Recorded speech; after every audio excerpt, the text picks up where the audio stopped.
Baik, Assalamualaikum ya. Salam sejahtera. Salam kuasa ketiga. Seperti biasalah, jika audio jelas ya, awak tolong maklumkan kepada saya di ruang komen. Share ramai-ramai dan juga sertailah Telegram saya ya. Telegram Regi JC Rita Odin. Okey, so ini live yang telah saya janjikan kepada anda. Okey. So saya akan bincangkan dengan tertib satu-satu dari mula sampai habis permulaan cerita dia, apa yang sebenarnya dihajatkan oleh Zahid Hamidi menerusi UMNO pada tanggapan saya, pada pengamatan saya dan sebagainya.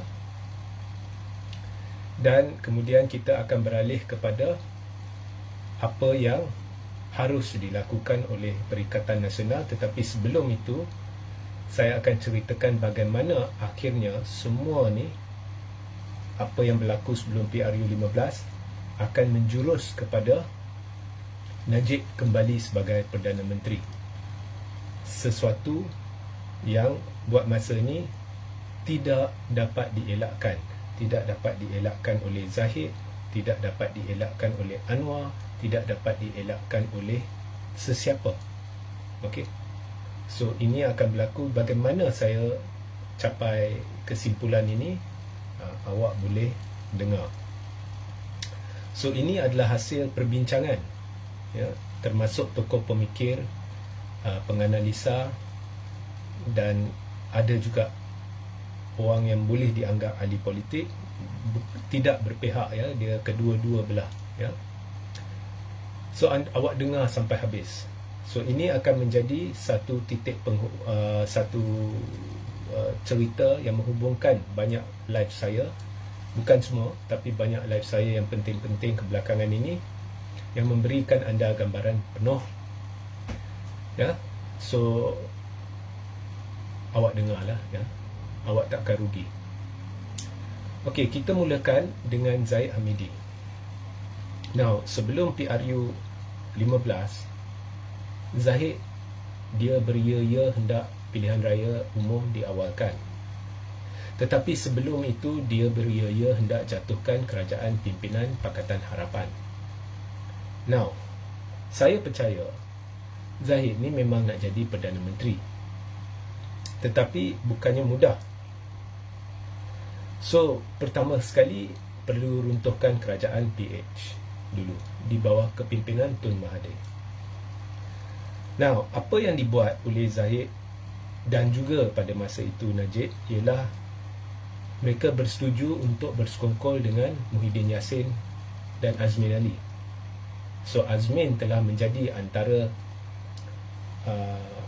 watak perunding orang tengah antara Muhyiddin, antara kumpulan-kumpulan tertentu ya. Termasuk juga ada ahli-ahli daripada PH sendiri dalam rundingan itu, sebab mereka hendak mewujudkan satu kerjasama tanpa DAP. Okey. So ini telah menjurus kepada satu langkah yang kita kenali sebagai langkah Sheraton. Now, langkah ini watak utama dia Zahid, Azmin, Muhyiddin dan yang lain-lain lah, yang akhir termasuk dari PAS, Taqiyuddin dan sebagainya ya. Langkah ini mereka tak kisah Mahathir setuju ke tak setuju, inilah langkah dia. So Muhyiddin telah setuju. Okey, sebab Muhyiddin nak jadi Perdana Menteri, dia telah setuju. So dia bawa bersatu keluar Mahathir with or without Mahathir. Maknanya Muhyiddin dah tak kisah dah Mahathir. So bagi Mahathir, dia mudah, tak boleh kerjasama dengan Zahid sebab Zahid ada kes. Pada PRU 14 menurut Mahathir, mereka telah berjuang bersama PH menentang kleptokrasi. So kalau pergi bekerjasama dengan kleptokrat, itulah tafsiran Mahathir, iaitu Najib, Zahid, semua ni adalah sebahagian daripada kleptokrasi, maka ianya menghina ataupun memungkiri mandat rakyat. Okey, so tak boleh, sebab saya duduk sebagai Perdana Menteri sebab dapat persetujuan daripada rakyat. Kita berjuang menentang kleptokrat. Tapi Muhyiddin dia sanggup kerjasama dengan Zahid sebab dia nak jadi Perdana Menteri. Apa jua sebab yang Muhyiddin beri itu, kalau awak boleh mengingkari pengerusi parti anda Perdana Menteri semata-mata sebab nak runtuhkan kerajaan sendiri, dan melakukan perkara yang bertentangan dengan apa yang dijanji kepada rakyat, bermakna awak ada motif. So akhirnya Azmin telah bawa 10 MP keluar dari PKR, dan itu telah memungkinkan langkah Sheraton. Muhyiddin telah membawa Bersatu keluar tanpa persetujuan Mahathir, dan kemudian Zahid telah bersetuju UMNO kerjasama dengan Bersatu dan PAS di bawah bumbung satu gabungan yang dikenali sebagai Perikatan Nasional. Okey, itu adalah persetujuannya. So persetujuannya juga adalah Muhyiddin jadi Perdana Menteri. So akhirnya Muhyiddin telah menjadi Perdana Menteri. Tun Mahathir terpaksa meletakkan jawatan atas nasihat seorang peguam bahawasanya sebaik awak hilang majoriti, awak perlu menghadap Yang di-Pertuan Agong, dan kemudian ianya terletak di tangan Agong, tapi kamu perlu tawar untuk letak jawatan. So itu yang dilakukan oleh Tun. So selepas itu Muhyiddin jadi Perdana Menteri. Muhyiddin memberi alasan dia perlu selamatkan keadaan itu semua merapu, sebab at the end of the day keadaan itu terjadi disebabkan kamu. Keadaan itu terjadi disebabkan kamu menentang mandat rakyat. Okey. So Muhyiddin jadi Perdana Menteri. Now, bahayanya bila awak bekerjasama dengan pihak yang awak sendiri tidak ada niat untuk bantu atau apa, hanya kerana nak jadi Perdana Menteri. Muhyiddin sendiri lihat apabila Zahid kemudian menggerakkan langkah Royal Chulan. Dan langkah Royal Chulan ini untuk menjatuhkan Muhyiddin kerana Zahid hendak Perdana Menteri dari UMNO. So, bila Bersatu dah kena getah, akhirnya Bersatu terpaksa mengalah. So masa menjadi mereka membuat keputusan calon mana yang harus diletakkan sebagai Perdana Menteri, Bersatu tidak setuju jika calonnya Zahid. Mereka tak mahu Zahid sebagai Perdana Menteri, mereka tak mahu Zahid sebagai timbalan Perdana Menteri, dan mereka mahu sekurang-kurangnya kalau nak letak Perdana Menteri dari UMNO, timbalan biarlah dari Bersatu. So akhirnya Zahid tidak ada pilihan, UMNO telah calonkan Ismail Sabri. So dengan cara itu Bersatu bersetuju, dan kumpulan sama yang meruntuhkan kerajaan mereka bergabung balik, ya, sama MP-MP yang sama dari Bersatu, MP-MP yang sama dari UMNO, semua bergabung balik dan bentuk kerajaan. Cuma Perdana Menteri tukar, daripada Muhyiddin kini Ismail Sabri. Tetapi Ismail Sabri kena jaga hati Zahid. Now, dia kena jaga hati Bersatu. Kalau dia naikkan Zahid sebagai timbalan Perdana Menteri, nanti takut kerajaan runtuh balik. So, dia tak boleh naikkan Zahid sebagai Perdana Menteri.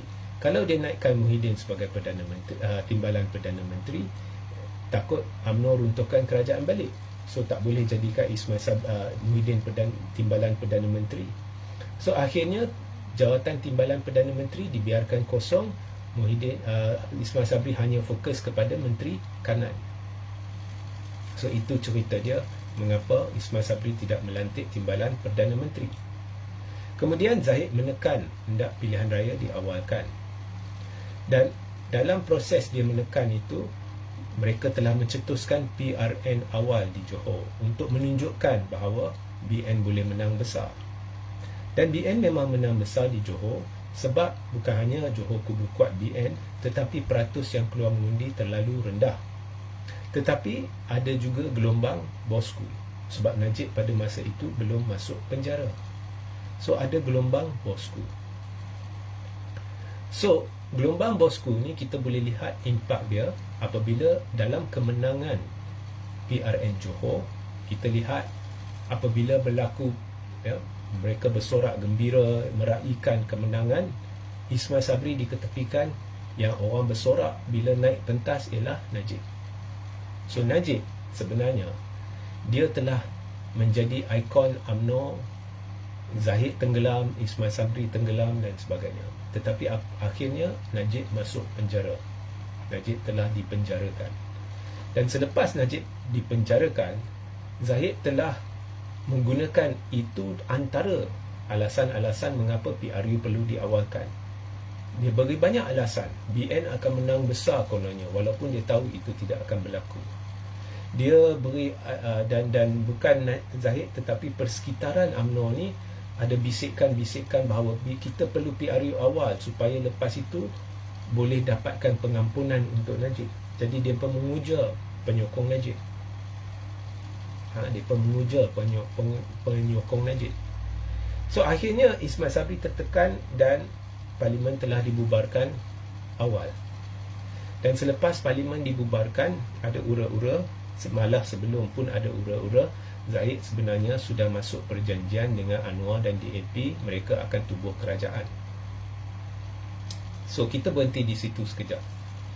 Nah, katakan pada PRU 15 Zahid telah bersetuju UMNO kerjasama dengan PAS dan Bersatu. So jika UMNO telah kerjasama dengan PAS dan Bersatu pada PRU 15, orang Melayu mesti teruja.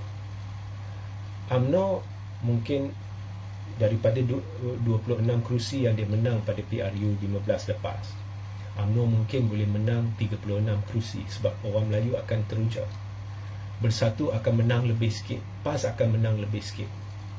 PAS dengan Bersatu sahaja tanpa UMNO mungkin boleh mencecah 81 kerusi. Ya, kalau kita lihat PRU 15, Pakatan Harapan dapat 81 kerusi. Tolak muda, ya. Ramai buat kesilapan diperlonggok bersama muda. Muda bukannya Pakatan Harapan. So Pakatan Harapan bukan dapat 82, dia dapat 81 kerusi. So kalau Melayu teruja jika UMNO bekerjasama dengan PAS dan Bersatu, PAS dan Bersatu, dia akan dapat sekurang-kurangnya 81 kerusi, saya percaya. Dan mungkin Pakatan Harapan dia dapat 74, maknanya dia kalah. Dan UMNO mungkin menang lebih. UMNO mungkin dapat 30 kerusi sebagai contoh. So mengapa Zahid tidak pilih laluan itu? Sebabnya mudah. Sebabnya selepas PRU, Zahid tahu jika UMNO kerjasama dengan Perikatan, Perikatan akan jadi gabungan terkuat. Dan akhirnya Perikatan akan tentukan siapa Perdana Menteri. Dan Perikatan tidak akan pertimbangkan Zahid sebab UMNO akan jadi parti Melayu paling kecil dalam kerjasama UMNO dengan Perikatan Nasional. Sebab Bersatu akan menang jauh lebih banyak kerusi, PAS akan menjadi parti terbesar. So Zahid tidak ada kuasa berunding. Itu pertama. Kedua, salah satu target Zahid saya percaya, selain dari kes mahkamah dia, ialah persempadanan semula. Persempadanan semula penting untuk UMNO mengembangkan sayap dia. Persempadanan semula gagal dilakukan oleh Najib selepas Najib ambil alih tampuk kepimpinan negara. Sebab itu kita lihat UMNO jatuh mendadak. UMNO memang dalam fasa jatuh, tapi dia jatuh lebih mendadak sebab tidak dilakukan persempadanan semula. Tetapi jika Zahid parti terkecil dalam UMNO parti terkecil dalam gandengan bersama Perikatan Nasional, ya, of course nak demand, nak tanya, okey, kami nak kerusi ni, kami nak pecahkan kawasan parlimen itu, sukar. Sebab yang tentukan akhirnya adalah PAS dengan Bersatu. So semestinya PAS dengan Bersatu tidak akan membuat persempadanan semula sebegitu rupa UMNO akan ada 20 kerusi tambahan. Dia pun nak jaga diri dia, PAS nak jaga diri dia, Bersatu nak jaga diri dia. Tambah pula, untuk UMNO kembangkan sayap, dia perlu curi kerusi dari Bersatu. Jadi perlu lihat, kalau UMNO nak lihat kawasan-kawasan parlimen mana yang dia boleh pecahkan supaya lebih ramai calon UMNO boleh menang, semestinya dia kena ambil pesaing dia yang utama, iaitu Bersatu. So Of course, kalau kau duduk bersama dalam kerajaan dengan Bersatu dan PAS, kau tak boleh beritahu, persempadanan semula kita korbankan kerusi Bersatu, ada 5 kerusi tu kita pecah-pecah lagi. Bersatu mesti tak suka. Faham? Kalau Bersatu tahu, kalau kerusi-kerusi Bersatu dipecahkan, dan akan sampai masanya UMNO akan sapu sebahagian daripada kerusi itu, susah. So banyak rintangan, banyak negatif kalau kerjasama dengan perikatan dari sudut aspirasi untuk akhirnya mengembalikan UMNO kepada kerajaan tanpa perlu bergantung kepada pihak lain. So bekerjasama dengan perikatan adalah langkah yang salah. Dan of course, kalau Zahid kerjasama dengan perikatan, dia tahu tidak akan terjadi senario dia dilepaskan daripada kes dia. Zahid sendiri mengaku, jangan tuduh saya, dalam konvensyen MIC dia nak awalkan pilihan raya, antara faktor pertimbangan dia ialah kes-kes mahkamah. Okey. So sebab itu Zahid telah tidak bekerjasama dengan perikatan. So bila tidak bekerjasama dengan perikatan, sokongan Melayu Islam secara organik, ya, sebab keruntuhan UMNO, sokongan Melayu Islam masih dengan perikatan, tetapi dia tidak sehebat jika UMNO kerjasama dengan perikatan. Jika UMNO kerjasama dengan perikatan, orang Melayu akan teruja. Mungkin perikatan akan dapat 81 kerusi, UMNO akan dapat 30-31 kerusi. Tapi bila tak kerjasama, perikatan dapat 74 kerusi dan pakatan dapat 81 kerusi. So dengan tidak bekerjasama, dengan tidak menguja Melayu ke tahap yang gila-gila, sekurang-kurangnya dapat jinakkan sedikit gelombang hijau. Memang gelombang menyokong perikatan hebat, tapi tidak menjadikannya di luar kawalan. So perikatan dapat 74, memang dah dijangka pakatan dengan sokongan maksima China dan India akan dapat lebih banyak kerusi. So akhirnya PH dapat 81. Dan Pakatan Harapan dengan Zahid bijak, mereka tidak mengumumkan kerjasama pada PRU 15 untuk memastikan tidak ada boikot China. So selepas PRU 15, UMNO yang ada 26 kerusi, tiba-tiba Zahid beria-ia hendak kerjasama tubuh kerajaan bersama Pakatan Harapan. Sebab kalau pergi ke Perikatan Nasional, Zahid tidak boleh demand, okey, kita tubuh kerajaan bersama, tapi saya nak jadi Perdana Menteri. Tak boleh. Dia minta timbalan Perdana Menteri pun tak boleh. Jangan lupa, ya, selepas UMNO runtuhkan kerajaan Muhyiddin, Bersatu tak mau Zahid jadi timbalan ke Perdana Menteri ke. So dia tahu, dia pergi ke hala perikatan, dia takkan dapat apa. Kemudian kerjasama dengan perikatan, masa persempadanan semula pun UMNO tidak akan dapat banyak. So baik kita kerjasama dengan Pakatan Harapan. Mengapa Pakatan Harapan? Sebab misi dia, of course, kes mahkamah, itu Zahid sendiri dah mengaku. Tetapi misi jangka panjang dia, saya percaya nak jadi Perdana Menteri. Dan untuk jadi Perdana Menteri, untuk Barisan Nasional kembali kuat tanpa perlu bergantung kepada orang lain, persempadanan semula penting. Dan sebelum persempadanan semula, Zahid juga hendak jadikan MCA kuat kembali. Untuk jadikan MCA kuat kembali dan UMNO boleh diterima oleh orang Cina, kena cari jalan nak pecahkan benteng pemisah antara pengundi tradisi UMNO dengan pengundi tradisi PH. Nah, untuk sekian lama selepas tahun 2008, kita tak boleh kata lagi pengundi tradisi UMNO adalah Melayu dengan Cina, sebab Cina dah tolak Barisan Nasional. Jadi sejak 2008, pengundi tradisi UMNO adalah Melayu penyokong UMNO, sebab majoriti Melayu dah bersama Perikatan Nasional. So Melayu penyokong UMNO ni adalah pengundi tradisi UMNO. So sekarang Zahid perlu cari jalan sebelum persempadanan semula. Okey, untuk UMNO kembali, untuk Barisan Nasional kembali, ada dua perkara penting. Satu, persempadanan semula, nak tambah kerusi yang mungkin dimenangi oleh UMNO. Tetapi satu lagi, nak meningkatkan penerimaan UMNO terhadap di kalangan orang Cina. So untuk meningkatkan penerimaan UMNO di kalangan orang Cina, perlu cari jalan pecahkan benteng yang memisahkan pengundi tradisi UMNO dengan pengundi tradisi PH. Jadi cara terbaik ialah kerjasama dengan PH. Kalau dulu Tun Mahathir boleh kerjasama dengan PH, Zahid fikir UMNO pun boleh kerjasama dengan PH, dan akhirnya rakyat akan terima, beransur-ansur terima. So itu telah dilakukan. Now, of course DAP semestinya bimbang, orang Cina akan marah, sebab DAP sendiri yang antara yang membantu mendedahkan bahawa Zahid terlibat dalam skandal. DAP sendiri berdekat lamanya memberitahu orang Cina UMNO ni ekstrim lah, dia ultra lah, ya, jahat lah, dia sebelum PRU 15 siap dengan pencuri, penyangak dan sebagainya. So China dia menolak MCA sebab dulu China dapati MCA ni terlalu lembut. Dia takut dengan UMNO, dia di bawah bayang UMNO, dia di bawah telapak kaki UMNO. So dia pergi ke DAP sebab DAP lebih lantang. China nak parti yang lantang, yang bukan di bawah bayang mana-mana parti Melayu, bukan di bawah telapak kaki mana-mana parti Melayu, dan dia lantang memperjuangkan isu-isu China supaya dapat hasil yang cepat. So bukan dia tak sayang MCA, tapi dia pergi ke DAP sebab DAP lantang dan DAP nampak bebas, bukannya di kongkong oleh parti Melayu. Dia nampak DAP tak dikongkong oleh PKR. So China beralih ke DAP.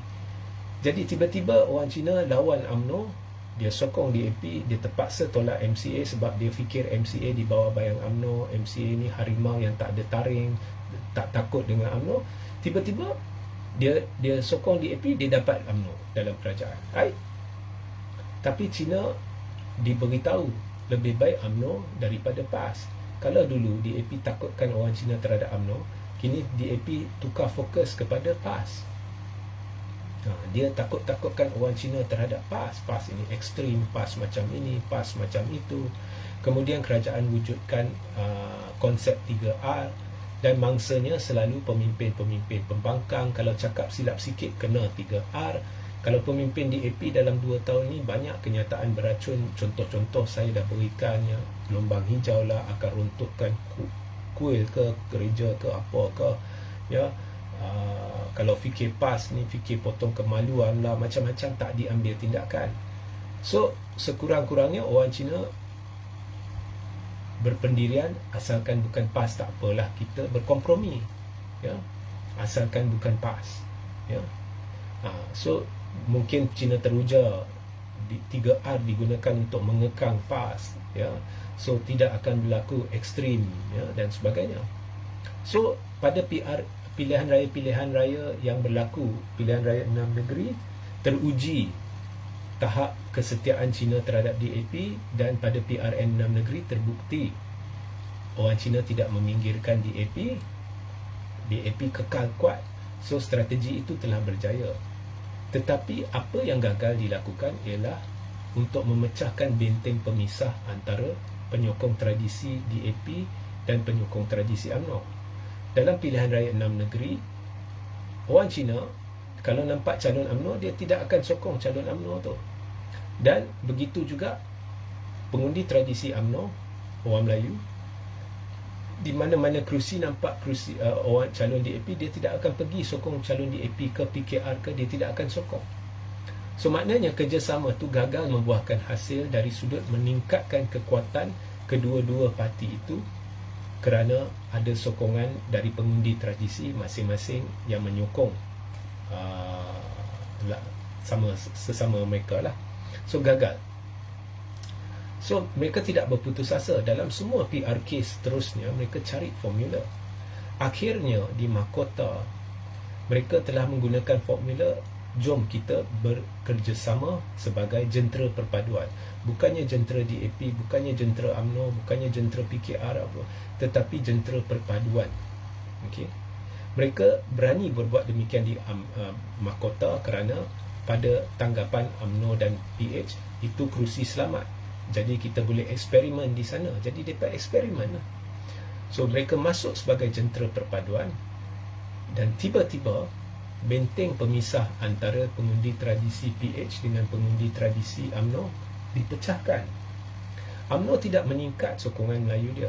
Begitu juga Perikatan Nasional kekal sokongan pengundi tradisi dia. PH juga sebenarnya pengundi tradisi dia, jumlah dia kekal. tetapi semuanya telah pergi sokong calon UMNO. So benteng itu telah dipecahkan. Ini telah menjadikan kerjasama DAP UMNO berjaya, dan ini telah menunaikan salah satu matlamat Zahid kerjasama dengan PH, iaitu memecahkan benteng itu.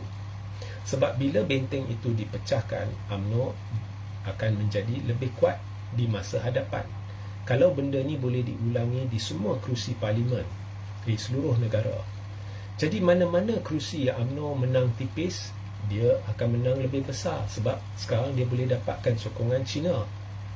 Mana-mana kerusi yang UMNO kalah tipis, asalkan ada jumlah Cina yang mencukupi di kawasan itu, UMNO boleh menang.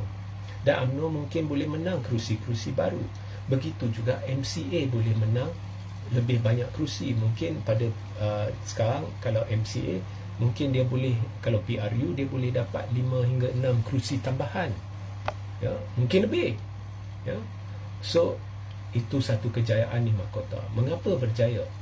Saya berpendapat satu faktor utama ialah orang Cina teruja bila nampak MCA dan DAP akhirnya bekerjasama.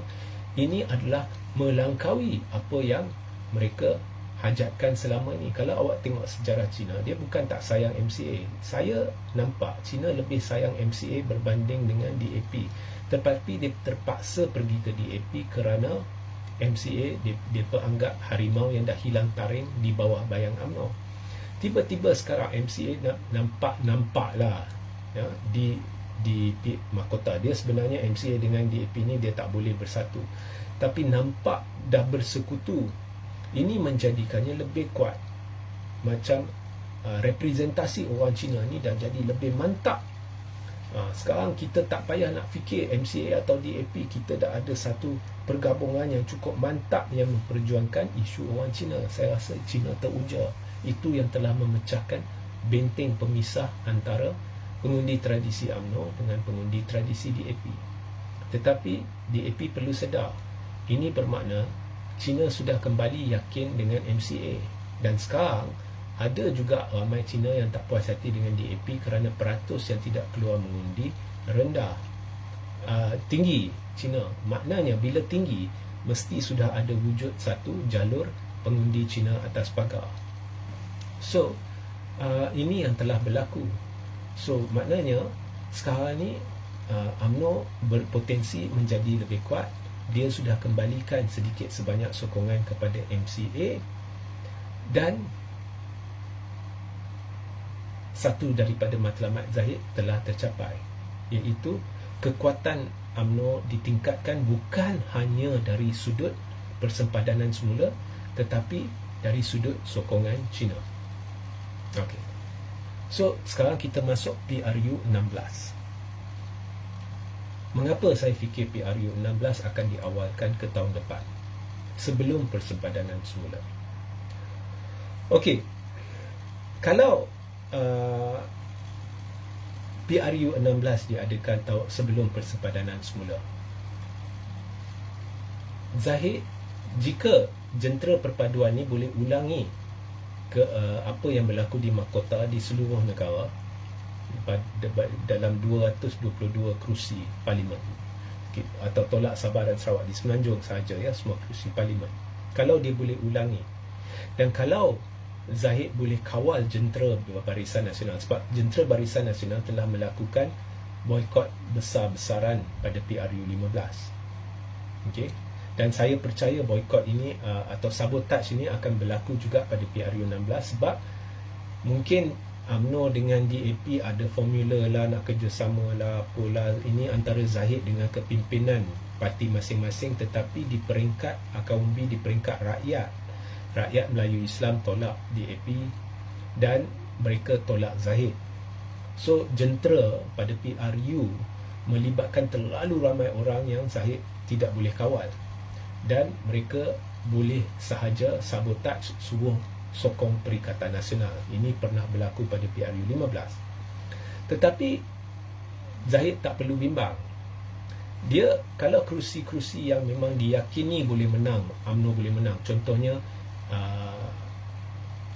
Johari Ghani, Titi Wangsa, majoriti besar yakin boleh menang, mereka tidak perlu bimbang.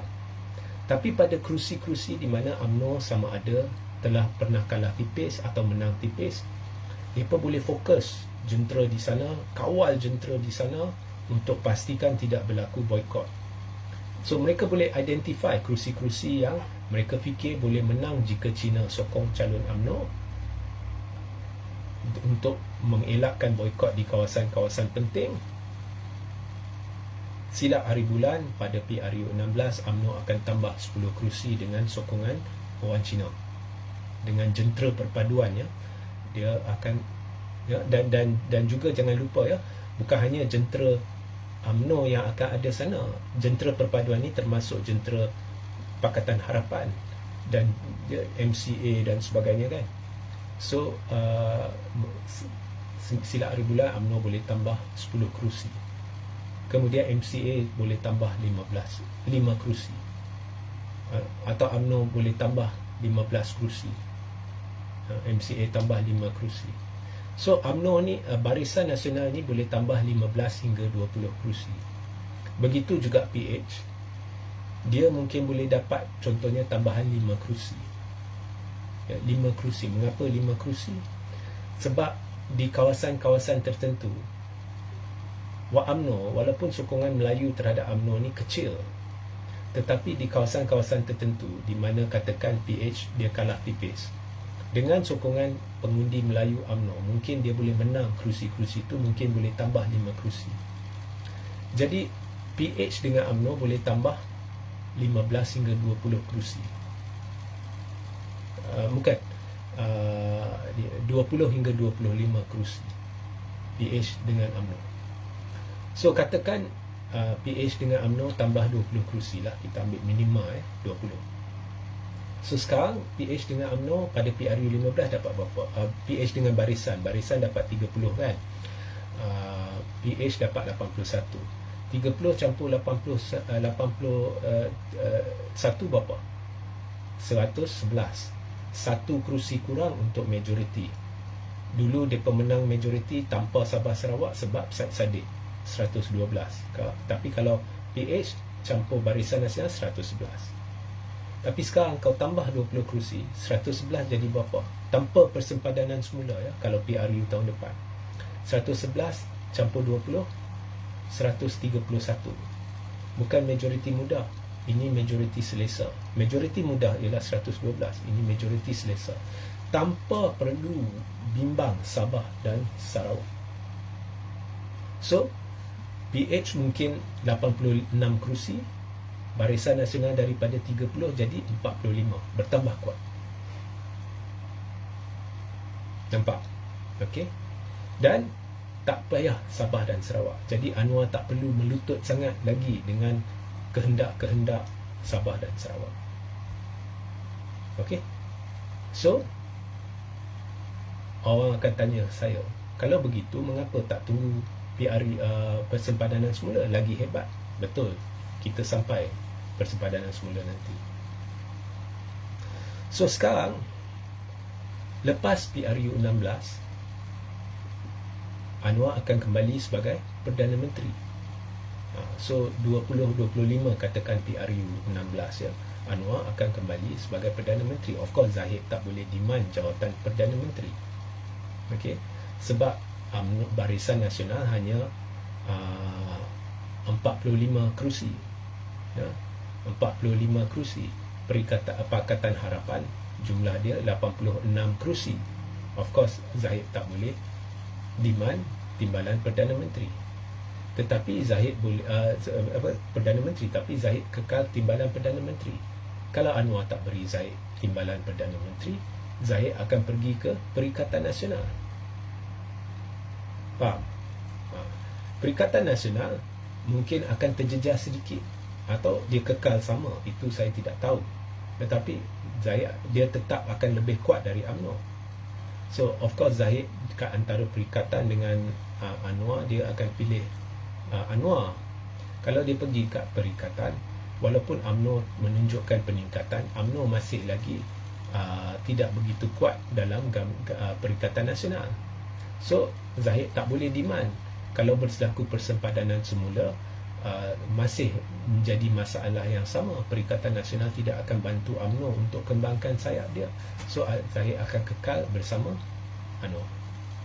Kemudian akan berlakulah persempadanan semula. So bila berlaku persempadanan semula, of course target UMNO, kalau saya Zahid, semestinya adalah bersatu. Sebab itulah pesaing UMNO. Di situlah kerusi-kerusi potensi untuk UMNO kembangkan sayap.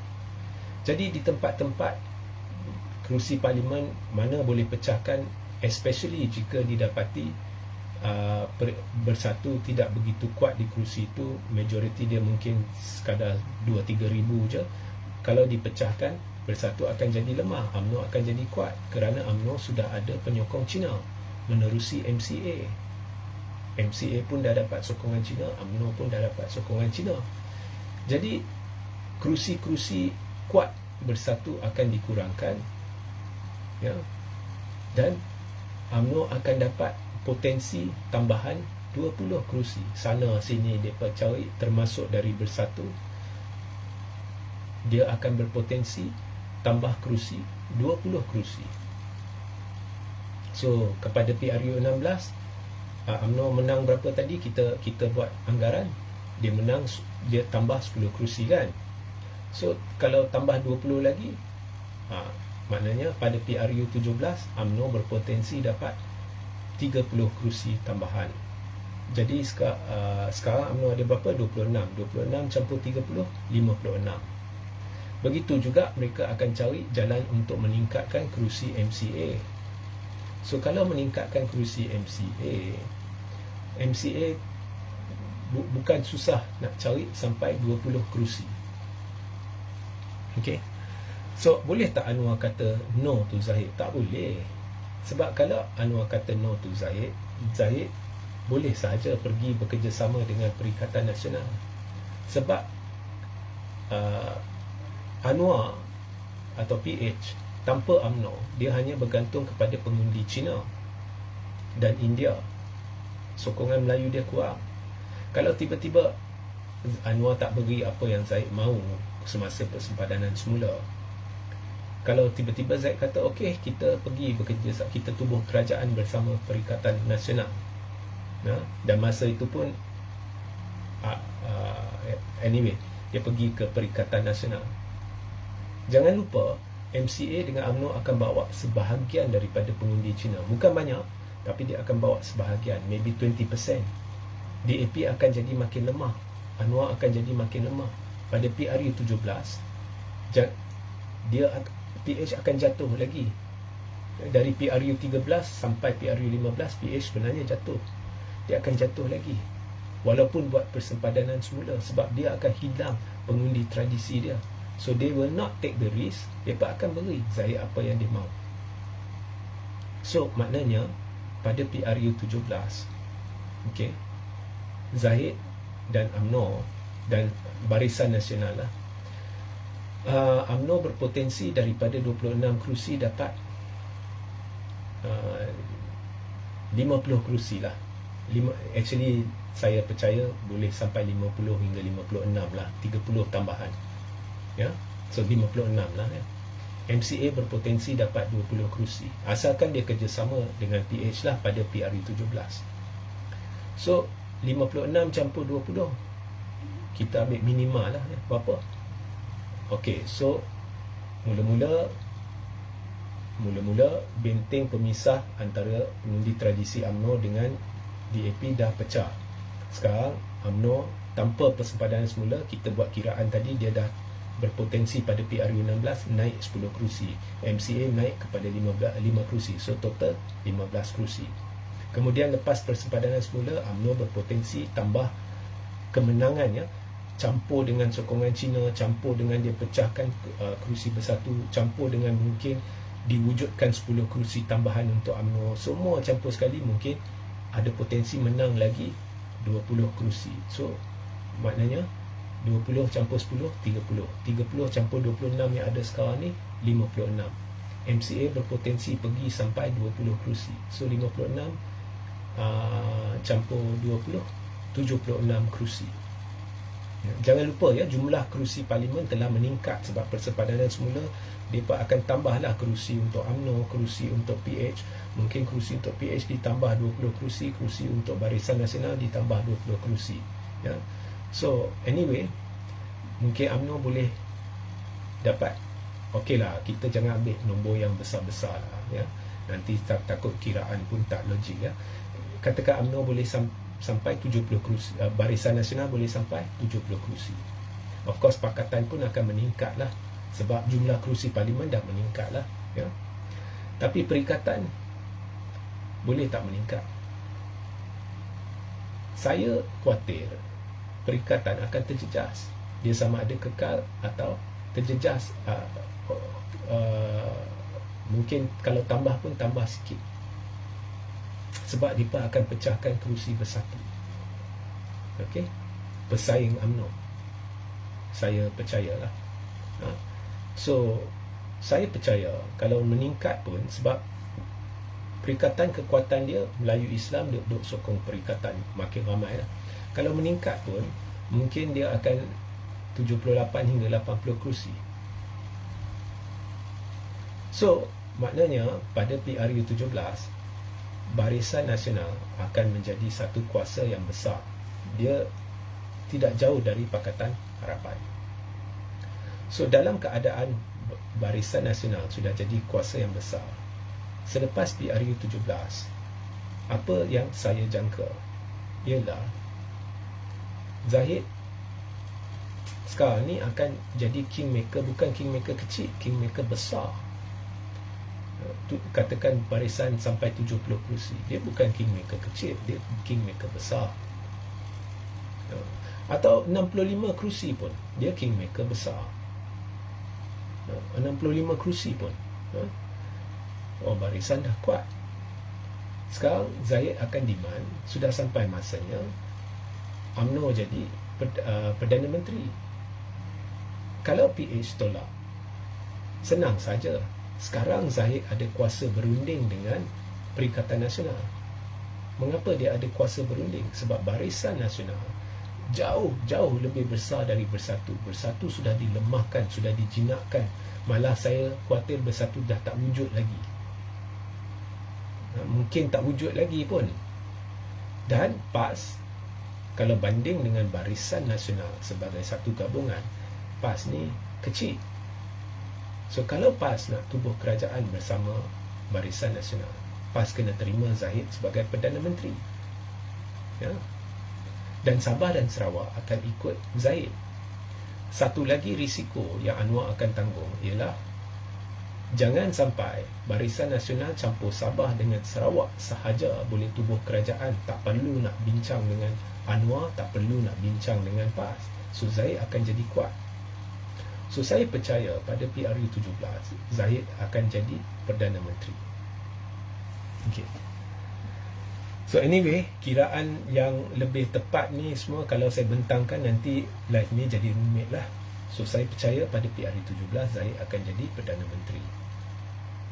Maknanya apa yang berlaku sekarang ialah DAP dengan Anwar tanpa disedari sedang membantu menguatkan Barisan Nasional sehingga satu tahap di mana Barisan Nasional tak perlukan Anwar lagi. DAP dengan Anwar akhirnya akan melemah. Melemah sebab mereka ada pengundi tradisi saja. Dan tiba-tiba jika Barisan Nasional kata okey, kalau kau tak mau terima Zahid sebagai Perdana Menteri, kita putuskan hubungan, DAP berisiko hilang sebahagian pengundi Cina. So it is not a win-win, it is a win-loss pada jangka panjang lah. Sekarang win-win, tapi jangka panjang it's not a win-win. Yang win hanya Zahid. So Zahid ni bijak. Dan selepas semua pihak dengar ni, boleh tak Pakatan Harapan sekarang kita strategi semula, kita tak nak benarkan benda tu? Tak boleh. Mereka terpaksa bekerjasama dengan Zahid. Mereka terpaksa setuju dengan tuntutan UMNO bagi persempadanan semula. There is nothing that they can do. Okay, so Zahid adalah dalam kedudukan selamat menghala ke nak jadi Perdana Menteri. Faham tak? Faham tak? Okey. So Najib, kita masuk Najib, baru kita masuk Perikatan Nasional dan Tun Mahathir. Najib, dia ada kes 1MDB lagi, ada kes ini, kes itu. Dia tengah jalani hukuman penjara kes SRC yang sudah pun diseparuhkan. Dan okey lah, semua campur tolak lah. Kes 1MDB ni saya rasa keputusannya campur tolak, ding dong dalam 2 tahun ni akan ada keputusan lah. Begitu juga kes lain lah, katakan semuanya sabitan bersalah lah. So of course saya jangka sama macam kes SRC, bagi setiap kesalahan mereka akan buat hukuman penjara serentak. So maknanya kita campur tolak lah, masuk penjara sabit bersalah, semuanya 10 tahun, semuanya 10 tahun ya. Maknanya dalam 10 tahun semuanya selesai. So 2024 2034 lah Najib boleh bebas sepenuhnya lah. Now, saya jangka Najib akan dapat pengampunan. Saya rasa semua jangka Najib akan dapat pengampunan. Sebab apa jua sekalipun, ada juga faktor khidmat dia sebagai Perdana Menteri yang akan diambil pertimbangan oleh Yang di-Pertuan Agong. So, saya jangka dalam 5 tahun Najib akan bebas sepenuhnya. Okay. So 5 tahun dari sekarang ialah 2029. Okay. So katakan PRU diawalkan, dan saya nampak PH ni dia tak ada jalan, dia perlu awalkan PRU ya, untuk pastikan nyawa Anwar lebih lama. Sebab kalau dia tak awalkan PRU, dia tunggu lepas persempadanan semula, maka lepas persempadanan semula kita lihat jumlah kerusi barisan akan lebih besar. Dia berpotensi menang 65 hingga 70 kerusi pada PRU 17. Kita dah congak tadi kan, PRU 16. Kalau PRU 16 dibuat selepas persempadanan semula, dia berpotensi terus menang Barisan Nasional 65 hingga 70 kerusi yang kita congak tadi. So kena berlakukan secara berperingkat. Kalau PRU 16 dilakukan selepas persempadanan semula, maknanya 2028 barisan dah kuat. Masa tu juga saya percayalah, saya akan tuntut Perdana Menteri.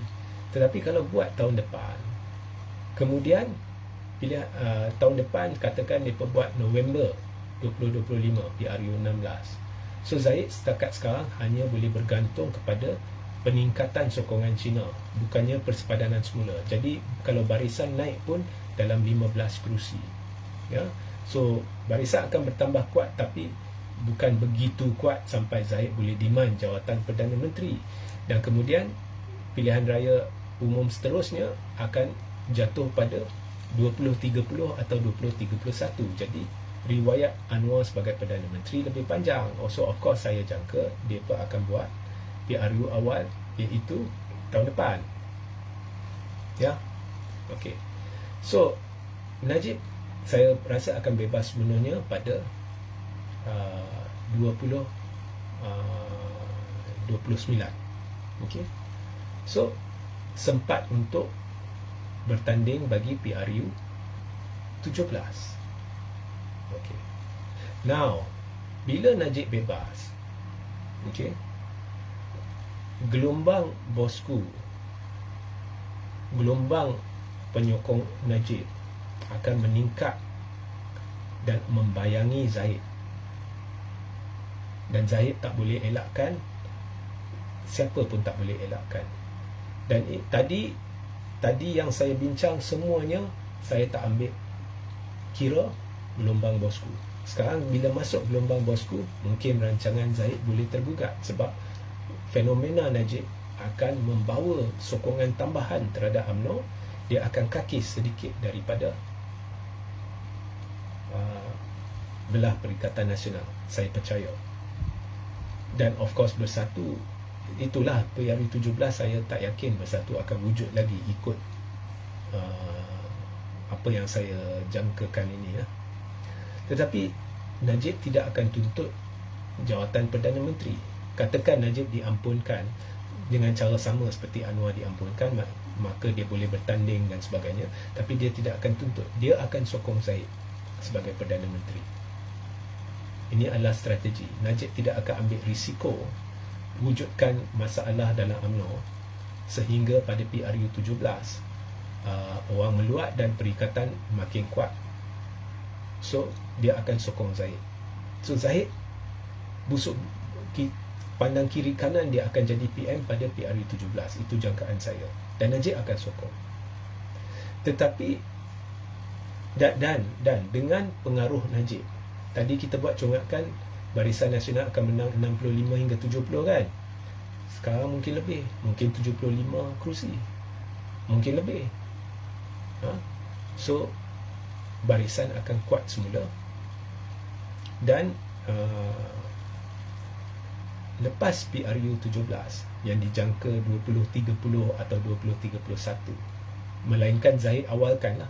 Zahid pun awak tak tahu ya, lepas persebadanan semula dia boleh buat balik drama macam dia buat dengan Ismail Sabri. Dia tekan untuk PRU diawalkan. Dan mungkin Anwar pun terpaksa melutut. Mungkin PRU 17 2028. Mungkin PRU 17 2028. Zahid takut nanti Najib keluar kan. Nanti Najib keluar, Najib demand nak jadi Perdana Menteri ke apa. So dia buat PRU 17 sebelum Najib keluar. So Zahid buat sebelum Najib keluar ke selepas Najib keluar, mungkin beza kerusi dia 5 hingga 10 lah. Kalau Zahid buat PRU 17 awal selepas persepadanan semula, mungkin saat kita buat congakkan tadi, mungkin 65 kerusi ke 70 kerusi Perikatan Barisan Nasional menang selepas persepadanan semula. Katakan PRU 17 ni 2028. Okey. Tapi kalau dia buat 2030 atau 2031, maka bila Najib keluar pada 2029 katakan, semua selesai lah, pengampunan apa semua selesai, Najib akan sokong Zahid dengan gelombang bosku, mungkin barisan tambah sikit lah. So tak kira lah, tapi Zahid akan jadi Perdana Menteri. So lepas Najib keluar, Zahid akan jadi serupa macam Ismail Sabri, Perdana Menteri dalam keadaan tertekan, kerana akan berlaku gelombang dalam UMNO yang mahu Najib kembali jadi Perdana Menteri. Jadi sama ada Zahid akan mampu habiskan penggal penuh selepas PRU 17 sebagai Perdana Menteri, dan kemudian pada PRU 18 Najib akan kembali sebagai Perdana Menteri, atau Zahid akan tertekan dan mungkin berlaku perubahan Perdana Menteri dalam satu penggal parlimen selepas PRU 17, atau berlaku pilihan raya awal, tapi Najib akan kembali sebagai Perdana Menteri. So ini apa yang kami lihat jangka panjang akan berlaku. Sekarang kita masuk Perikatan Nasional. Apa hala tuju Perikatan Nasional selepas awak dengar semua ni?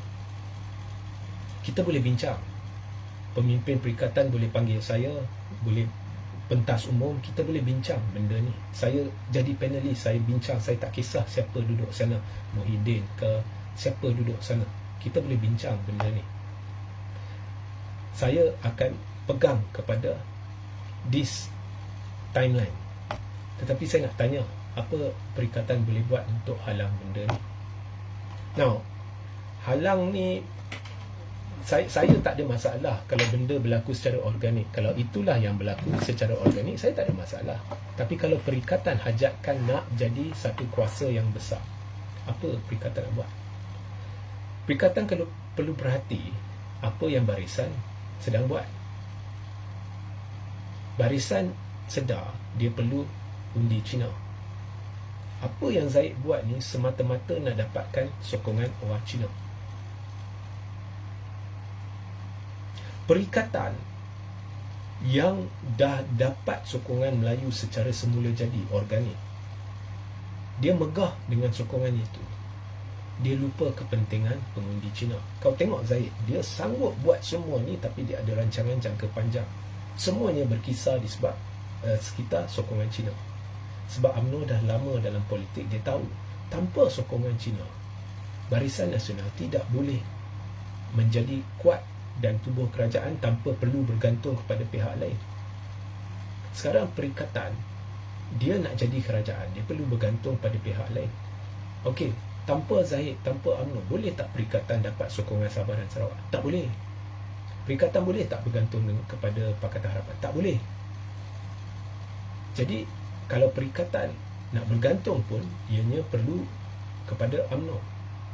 Kalau kau dah kata kau tak boleh kerjasama dengan Zahid, dan Zahid tak akan pergi ke mana-mana untuk satu jangka yang agak lama, jadi kau kena bina kekuatan sendiri dari sudut sokongan Cina.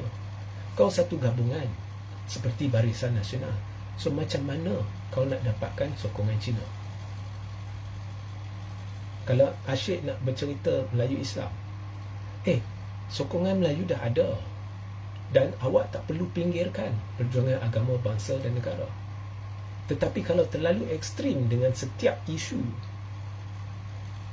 dah hanya menegaskan berkenaan perkara-perkara berkait Melayu dan Islam, tanpa menunjukkan imej bahawa awak adalah satu gabungan untuk semua rakyat Malaysia, kau percaya kau akan berjaya dapatkan sokongan Cina dalam masa singkat sebelum PRU16?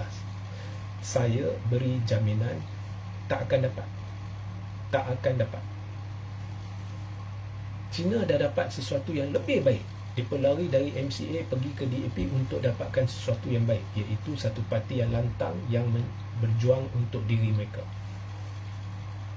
supaya dapat buat keputusan yang cepat. Mereka dapat apa yang mereka mahu dengan cepat tanpa perlu duduk di bawah bayang satu parti Melayu lain.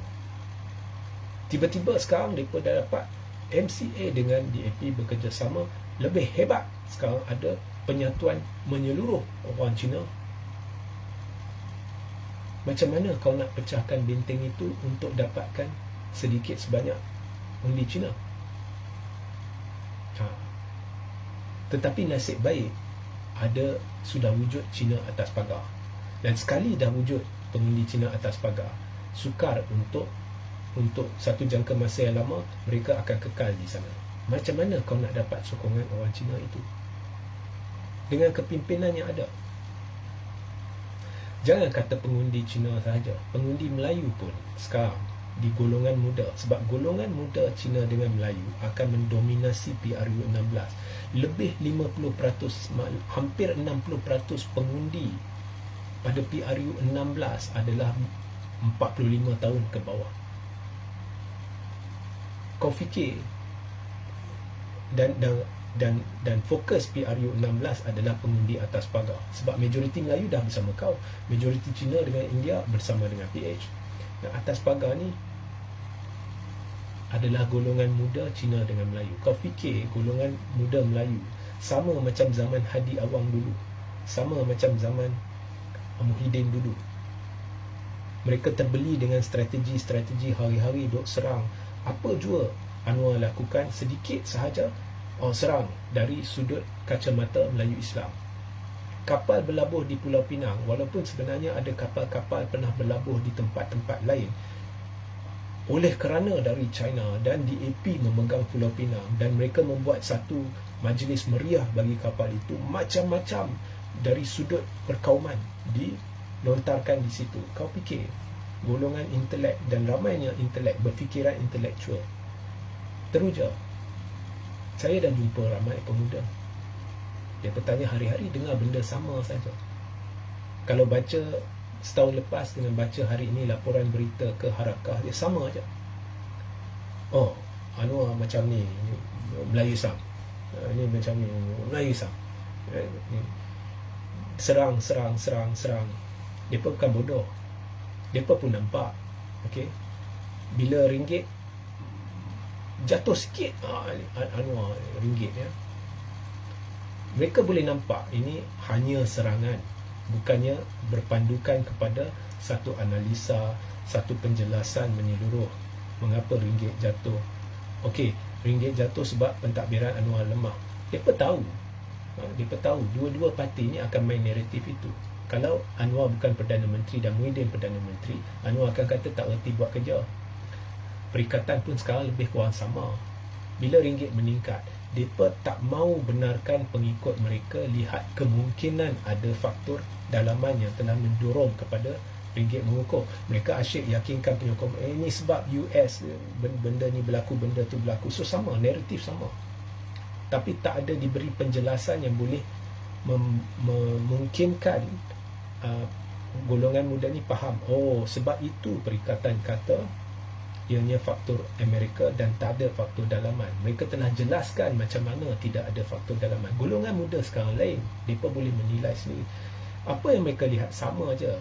Kerja perikatan, serang setiap satu peluang yang ada untuk serang. Ada fakta ke, ada berbekalkan dengan hujah yang konkret ke tidak, serang. Termasuk serang peribadi Anwar. Okey. Termasuk serang peribadi Anwar. Kalau nak serang peribadi Anwar, jangan lupa ada seorang pemimpin dalam perikatan pun pernah dipertikaikan. Walaupun tidak didakwa dan sebagainya, ada dipertikaikan atas benda yang hampir sama. Kalau nak cerita banduan apa, sekarang ni dalam perikatan pun ada banyak berdepan dengan kes mahkamah walaupun bukan banduan, ya. So they are looking at you.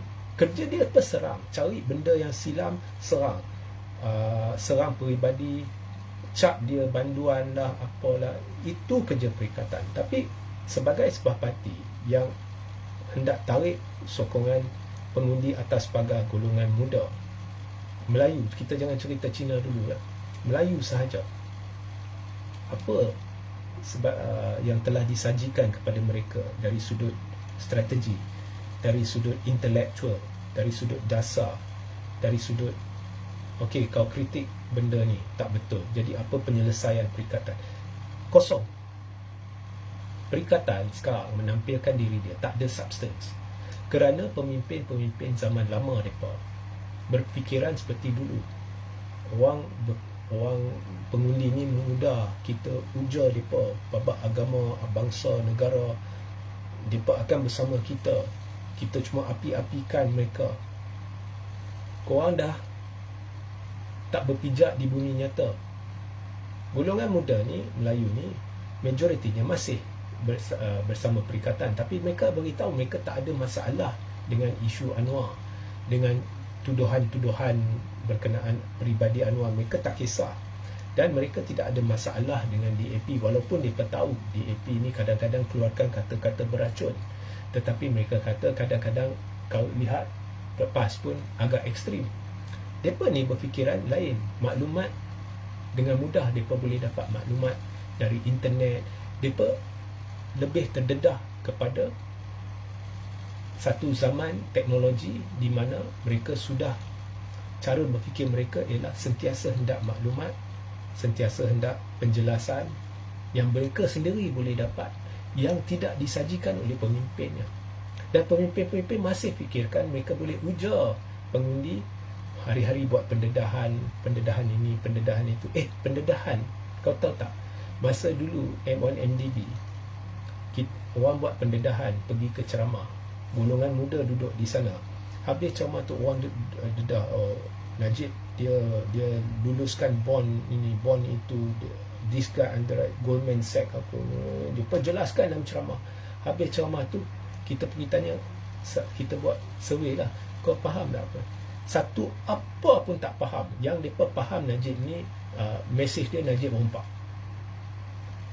Cuma yang menjadikannya menarik, retorik PH masa tu. Oh, dia curi duit sebab Najib nak beli cincin untuk Rosmah. Itu menjadikannya menarik dan sebagainya.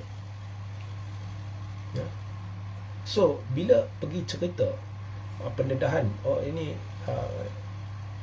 okey, secara am boleh lah. Okey, mereka kata mereka nak lawan rasuah, tapi benda ni macam mana, benda tu macam mana. Tapi kalau itu jadi fokus dia, pengundi akan kata, bila kita lihat perikatan ni parti yang hanya kerja dia nak kutuk, tapi mereka tak beri apa-apa yang intelektual, yang membolehkan kita meneliti mana satu yang akan jadi pentadbir yang lebih baik. Bila saya tanya golongan muda ni, kau boleh terima DAP. Dia kata, kalau ada yang katalah, bukan semualah, kalau perikatan kita nampak macam mereka anti-Chinese, tapi kita perlu terima hakikat bahawa di negara ini ada Cina, India dan Melayu. Ini cakap orang Melayu. So, kaki tak berpijak di bumi nyata. Naratif Perikatan Nasional ni bagus, tetapi ianya hanya bagus untuk Melayu Islam dan tidak bagus sebagai sebuah kerajaan, kerana mereka tidak menampilkan apa jua elemen yang boleh digunakan sebagai pertimbangan kepada pengundi untuk membuat keputusan mana satu akan jadi kerajaan lebih baik, mana satu akan jadi pentadbir lebih baik dalam keadaan masyarakat majmuk. So, perikatan fail. Okay? Sebab kepimpinan. Bila kau lihat DAP, mereka dah pegang orang Cina, tetapi masih mereka melakukan transformasi. Lim Kit Siang dia berundur ke tepi. Liu Chintong di Johor baru ni berundur ke tepi. Chow Kong Yao di Pulau Pinang, pengerusi DAP Pulau Pinang, berundur ke tepi. Mereka letak kepimpinan baru. Mereka sentiasa perbaharui kepimpinan untuk pastikan target mereka, iaitu pengundi muda, sentiasa akan bersama mereka. Mereka faham benda tu. Perikatan, kita ada pemimpin-pemimpin yang berfikir seperti zaman dinosaur. Mereka megah. Tengok Melayu bersama kita. Melayu bersama kau bukan sebab strategi korang. Melayu bersama kau sebab UMNO runtuh. Kepimpinan perlu berubah. Perlu ada wow factor. Cina ni dia ada wow factor. Dia kau tengok bila MCA kerjasama dengan DAP, wow, dia pergi sokong calon UMNO sampai boleh sokong calon UMNO. Apakah wow factor yang perikatan perlu? Tun Dr. Mahathir Mohamad Bersatu telah mengaitkan Tun Mahathir dulu kerana gara-gara Muhyiddin nak jadi Perdana Menteri, mereka gugurkan Tun daripada jawatan pengerusi dan seterusnya dari parti atas alasan Tun duduk dengan pembangkang. Walhal Tun duduk sebagai pembangkang selepas langkah Sheraton sebab Bersatu yang khianat dia. Tanpa mendengar dia, Muhyiddin telah bawa keluar Bersatu sebab Muhyiddin nak jadi Perdana Menteri. Kemudian dengan alasan Tun duduk dengan pembangkang, ya, sebenarnya Tun setia bersama PH. Tak ada sebab saya nak turun sebagai pengerusi PH. Muhyiddin telah gugurkan Tun dari Bersatu. Itulah tahap keringnya hati Muhyiddin sebab nak kuasai Bersatu dan nak jadi Perdana Menteri. Tun kalau sekurang-kurangnya dibawa balik sebagai pengerusi Bersatu, Muhyiddin perlu out dari jawatan Presiden, Hadi perlu out dari jawatan Presiden, bertukar menjadi penasihat ke something else. Perlu ada golongan muda yang ambil alih atau golongan strategis, penstrategi yang ambil alih. Itu langkah pertama. Ada wow factor. Sekurang-kurangnya pengundi Cina atas pagar akan terujar. Imej perikatan akan berubah. Walaupun Tun bukannya orang muda, tetapi dia negarawan yang diterima semua. Saya tak suruh dia jadi presiden parti, saya suruh dia jadi pengerusi Perikatan Nasional. Jangan beritahu saya Tun dah jadi penasihat SG4. SG4 ni berkait dengan PAS. That is all nonsense. Ya. Akhirnya aura perikatan ni pada pilihan raya ada pada parti. Awak tengok semua pilihan raya yang berlaku selepas SG4, ada tak orang terfikir pasal SG4? Tak ada. Orang fikir pasal perikatan, calon perikatan. Orang akan lihat siapa kepala perikatan. Kepala perikatan, pengerusinya perlu Tun. Tun masih ada. Dia dah umur 100 tahun, dia masih ada. Dia masih ada. Kalau satu hari nanti dia dah tak ada, there goes your chance. Dia masih ada. Tun perlu jadi pengerusi. Ini akan menjadi satu wow factor. Ia akan mengujar lebih ramai Melayu, khususnya veteran Melayu, untuk sokong padu perikatan pada PRU 16. Itu akan memberi kelebihan sikit pada perikatan. Mungkin ya, tetapi sekarang soalnya Cina atas pagar. Bagaimana kita nak settle isu Cina atas pagar ni? Bagaimana perikatan nak tarik Cina atas pagar dalam pada jentera perpaduan gandingan MCA dengan DAP ni sudah jadi satu benda yang hebat yang mengujar orang Cina. Jadi untuk tarik orang yang dah nampak sesuatu yang hebat, kau perlu wujudkan satu yang lebih hebat. Boleh tak? Boleh. Nothing is impossible. Boleh. Bagaimana? Itu kalau nak bincang, nanti live ni jadi 3 jam. Tapi boleh. So sekarang kerja korang, nombor 1, nak tukar kepimpinan perikatan. Nombor 2, nak jenamakan semula perikatan. Jenamakan supaya semua rakyat bila dia dengar, ini gabungan untuk rakyat Malaysia. Nombor 3, di mana nak letak orang Cina? Masa korang terhad. Benda ni patut dah mula sebelum live ni. Ya? Okey. Jika ada soalan, anda boleh bertanya, tapi saya kira lewat malam ni tak ada soalan, so kita akhiri live lah. So saya beri 2 minit, kalau tak ada, langsung kita akhiri live ni. Setakat ni saya tak nampak apa-apa komen dan soalan. So perikatan perlu cerminkan diri, tanya diri sendiri, nak jadi kerajaan ke tak mau jadi kerajaan. Pakatan Harapan perlu juga sedar bahawa awak dalam kedudukan di mana kalau PRU diawalkan, ia satu langkah yang bijak kerana tempoh Anwar akan dipanjangkan. Tetapi apa yang sedang berlaku sekarang ialah Pakatan sedang membantu menguatkan Barisan Nasional dan Pakatan tidak ada pilihan lain. Dan bagi jangka panjang, Pakatan sedang pendapat saya lah ya, sedang bergerak ke arah atau bergerak ke satu hala di mana akhirnya yang akan rugi ialah Pakatan Harapan sendiri, kerana akhirnya Barisan Nasional akan naik dan Pakatan Harapan 5, 6, 7 tahun dari sekarang dia akan start turun, PAS akan start turun, atau Perikatan Nasional akan start turun, dan lama-lama Barisan Nasional akan kembali kepada zaman kegemilangan PRU 18, PRU 19. PH dengan Perikatan akan turun balik ke tahap dia jadi pembangkang dulu-dulu. The biggest winner will be Barisan Nasional. So kunci kepada perubahan adalah Tun Mahathir kembali menjadi pengerusi bersatu dan mungkin jadi pengerusi perikatan, dan langkah-langkah yang diambil seterusnya di bawah kepimpinan Tun. Dan Tun sendiri, andai katalah perikatan ni dia for once dia pendengar nasihat ni,